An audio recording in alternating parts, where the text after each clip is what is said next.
Welcome to our new channel. We are back and we are discussing in Matthew, we're at verse 23, where previously we were just discussing Joseph, the earthly father of Jesus, being in doubt and how there was no J. So are we actually pronouncing the word Jesus correctly?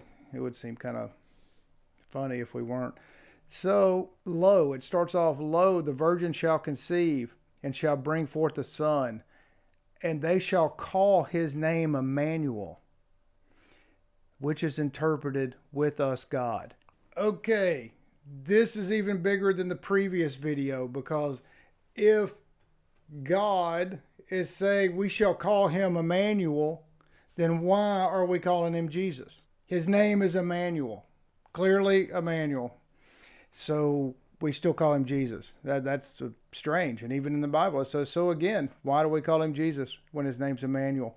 It goes on to say that Joseph had a dream to go to his wife, and a messenger of God came to him in his dream. And it says, you need to go be there, go be a supportive, dad, be a stepdad to Jesus, which probably is a big task, I would imagine. Are we to make the obvious assumption, because they don't have sex, it says, until after Jesus is born? So it seems obvious that would be to keep Mary pure, since the Holy Spirit impregnated her. But it also begs the question, is it impure for a husband and wife to have sex and make love if she's pregnant? I mean, I guess it would be sacrosanct, or it would be heresy or blasphemy, horrible to think that you'd have make love to your wife when the one part of the Trinity is inside the woman. I don't know. It seems like love would be love would be love, if that's the man chosen to be the father of the earthly God. Just a question. I'd love some scholarly input on that. And we are going to hop down to verse 25. It says Joseph called him by his name Jesus. But it says just in the previous verses that his name is Emmanuel. Like, God says his name's Emmanuel, but Joseph said, nah, I don't think so. I'm going to go ahead and call him Jesus. Is that in some sort of weird defiance? There's no explanation whatsoever. It's a total guess. But his name is Emmanuel. But Joseph said we're going to call him Jesus. But he couldn't even have said Jesus because there weren't no J's at the time. So that's interesting. And then at the time of King Herod, the Magi from the east, they go see Jesus. And this is in chapter 2, the starting of chapter 2. And the Magi's are also told in all the previous gods, and even the gods at the time of Jesus, they also had these Magi's, the three.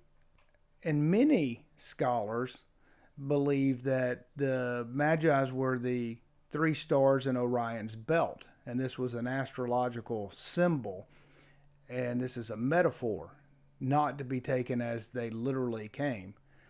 That is a fascinating rabbit hole and deep dive to go down into. So if you're not aware of those things and these astrological signs from the ages, from Pisces to Aquarius, all these things that are taking place here, they allude to them really strong, and we're going to really dive deep into those as we progress and more of those start to come forth, because it is pretty fascinating.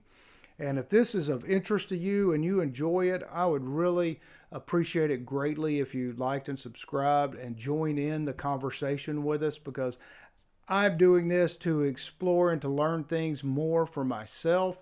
And I would love to be joined by open, honest, and willing people to talk without being disparaging, because this is a sensitive subject for so many people.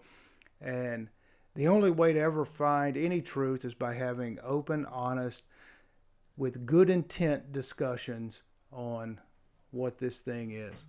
So I appreciate you joining us. And if you find other topics of self-exploration valuable, then please join us on our other channel, Mystics of Texas.